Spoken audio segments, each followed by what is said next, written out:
जय श्री राधा कृष्ण। वैशाख का महीना हिंदू वर्ष का दूसरा महीना है। मान्यताओं के अनुसार वैशाख माह से ही त्रेता युग का आरंभ हुआ था। इस वजह से ही वैशाख अमावस्या का धार्मिक महत्व और अधिक बढ़ जाता है। इस दिन धर्म, कर्म, स्नान, दान और पितरों का तर्पण करना बहुत फलकारी और शुभ होता है। प्रत्येक अमावस्या पर पितरों के मोक्ष प्राप्ति के लिए व्रत रखना चाहिए। इस दिन सूर्य देव को अर्घ्य देकर बहते हुए जल में तिल प्रवाहित करना चाहिए। पितरों की आत्मा की शांति के लिए तर्पण करना चाहिए और किसी गरीब व्यक्ति को दान दक्षिणा दें। वैशाख अमावस्या का दिन बहुत फलकारी होता है, थोड़े में अधिक पुण्य फल देने वाला होता है, पितृ दोष को शांत करने वाला होता है। अब आपको मैं वैशाख अमावस्या की दो पौराणिक कहानियां बताती हूँ। इन कहानियों को सुनने मात्र से हमें पितृ दोष से राहत मिलती है, इसलिए प्रेम, मन और भाव से सुने। वैशाख अमावस्या की इस कथा का वर्णन हमें पद्म पुराण में मिलता है। इसमें वर्णित कथा के अनुसार प्राचीन काल में धर्मवर्ण नाम का एक ब्राह्मण हुआ करता था। वो ब्राह्मण बहुत ही धार्मिक प्रवृत्ति का था। वो व्रत, उपवास करता और ऋषि मुनियों का आदर सत्कार करके उनसे ज्ञान ग्रहण किया करता था। एक बार ब्राह्मण ने किसी महात्मा के मुख से सुना कि कलयुग में भगवान विष्णु के नाम स्मरण से ज्यादा पुण्य किसी भी अन्य कार्य में नहीं है। अन्य युगों में जो पुण्य यज्ञ करने से मिलता था, उससे कहीं अधिक पुण्य फल इस घोर कलयुग में भगवान का नाम सुमिरन करने मात्र से मिल जाता है। धर्मवर्ण ने इसे आत्मसात कर लिया, अपने मन में, दिल में उतार लिया और संसारिकता से विरक्त होकर संन्यास लेकर भ्रमण करने लगा।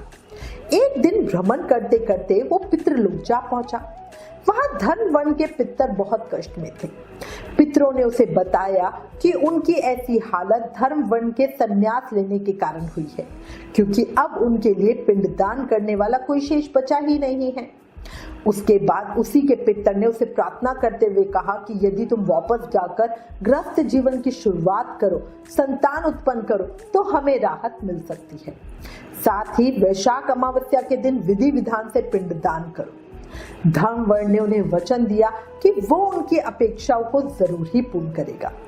इसके बाद धर्मवर्ण अपने सांसारिक जीवन में वापस लौट आया और वैशाख अमावस्या पर विधि विधान से पिंडदान करके अपने पितरों को मुक्ति दिलाई। इसी तरह हम सबको भी विधि विधान से अपने पितरों के निमित्त पिंडदान करना चाहिए। कान्हा जी के श्री चरणों में आप सबके मंगल की कामना करती हूँ। हे वैशाख मास के ठाकुर, हे पितृदेव, हे धर्मराज जी, इस कहानी को कहते सुनते हुकारा भरते सब पर अपनी कृपा बनाए रखना। कहानी अधूरी हो तो पूरी करना, पूरी हो तो हम सबका मान रखना। बोला वैशाख मास के ठाकुर की जय।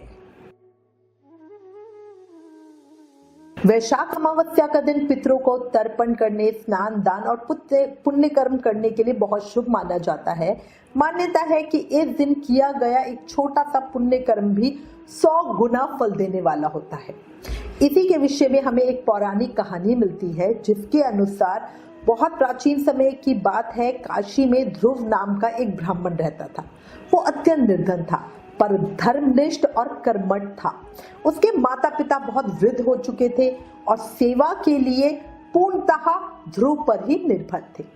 ध्रुव जी खुद भूखे रह जाते थे, पर माता पिता की सेवा में कभी कोई कमी नहीं आने देते थे। ध्रुव के माता पिता थोड़े तेज स्वभाव के थे। एक पैसा दान कभी उनके हाथ से छूटता नहीं था। स्वभाव इतना कर्कश था कि कोई संग साथी, कोई उनके घर में आके खुश नहीं था। सिर्फ एक ध्रुव ऐसे थे जो दिन रात कटु वचन सुनकर भी पूर्ण निष्ठा भाव से अपने माता पिता की सेवा में लगे रहते थे। समय की गति यूं ही चल रही थी। एक दिन विधि ने ऐसा विधान रचा कि दोनों की मृत्यु एक ही दिन, एक ही समय पे हुई। माता पिता की मृत्यु से ध्रुव अत्यंत दुखी हुए, पर कर ही क्या सकते थे। उनका अंतिम संस्कार विधि पूर्वक किया, पर मन में कहीं ना कहीं ये खटका बना हुआ था कि उनकी आत्मा को शांति मिलेगी भी या नहीं। उन्हीं दिनों एक तपस्वी संत काशी आए हुए थे। ध्रुव जी ने उनसे अपनी चिंता साझा की तो संत ने कहा, वत्स, तुमने जीवन भर अपने माता पिता की सेवा की, वो सर्वोत्तम तप है, किंतु यदि उनकी आत्मा को संपूर्ण शांति देनी है तो वैशाख अमावस्या के दिन गंगा स्नान करके तिल तर्पण और ब्राह्मणों को अन्नदान करो। ध्रुव ने संत की बताई हुई बात के अनुसार गंगा स्नान किया, तर्पण विधि पूर्वक किया और गरीबों को भोजन, जल और वस्त्र का दान दिया। उस रात उन्होंने सपने में देखा कि उनके माता पिता दिव्य रूप में उन्हें आशीर्वाद दे रहे हैं और बोल रहे हैं कि पुत्र, तुम्हारा श्राद्ध और सेवा से हम मोक्ष को प्राप्त हुए। तुमने जो वैशाख अमावस्या का व्रत किया, तर्पण और दान किया, उससे हमारे समस्त पाप कट गए। उस दिन से ध्रुव जी ने हर साल वैशाख अमावस्या को इसी प्रकार पुण्य कर्म करना प्रारंभ कर दिया। उनके जीवन में समृद्धि आई और वो स्वयं भी एक दिव्य ज्ञानी बन गए। हे वैशाख मास के ठाकुर, हे मेरे देवी पितर, अपनी कृपा आशीर्वाद हम सब के ऊपर बनाए रखना, भूल चूकों को क्षमा करना, इस कहानी को कहते सुनते हुकारा भरते सब पर कृपा बनाए रखना। बोलो लक्ष्मी नारायण भगवान की जय, वैशाख मास के ठाकुर की जय। इस कथा से हमें ये संदेश मिलता है कि वैशाख अमावस्या केवल एक तिथि नहीं है, बल्कि पितरों की मुक्ति का द्वार है।